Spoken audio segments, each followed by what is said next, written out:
So here's what you should have done if you were a Nazi and you wanted to win the war. You should have enslaved the Jews and the Gypsies and had them work, right? You should have had them work for the benefit of the victory, and then if you wanted to, you liquidate them afterwards. That's the logical thing to do if you want to win. And we assume that Hitler wanted to win. But that's not a very intelligent assumption. Why would you assume that?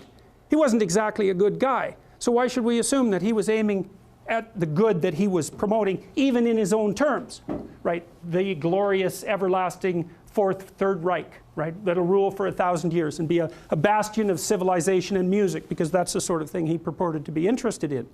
Well, so what do you do with the Jews and the Gypsies? Well, round them up, fine. Enslave them, fine. You don't kill them. You certainly don't devote a substantial proportion of your war resources while you're losing to accelerate the rate at which the extermination is taking place. Because that's a bit counterproductive, unless what you're aiming at is the maximum possible mayhem in the shortest period of time. Well, so what happened as the Germans started to lose the war? Did Hitler lose faith in his own ability? No, he believed that the Germans had betrayed him with weakness. And so he was perfectly willing to accelerate the rate at which Germany was losing the war. And so when Hitler and his minions had the choice, here's the choice. You can suspend your unnecessary demolition of people, win the damn war, and then pick it up afterwards. Or while you're losing, you can just accelerate the mayhem even though it's counterproductive. It's like, what'd they pick? Well, they picked to accelerate the mayhem. And so to me, there's an old psychoanalytic idea. I think this was derived by Jung. If you can't figure out what someone is doing or why, look at the outcome and infer the motivation. If it produces mayhem, perhaps it was aiming at mayhem.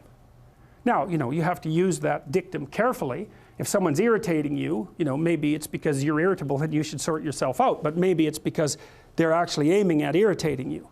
And that's the actual motivation. So perhaps not, but it's another tool in your analytical armament. So, and so you see, well, and this is the thing about warfare that's so interesting about because you can attribute it to territoriality. You can attribute it to a war for resources. That's what the, I would say, wretchedly simple-minded economists presume. People fight over scarce resources. It's like, hey, we're a little bit more sophisticated than that.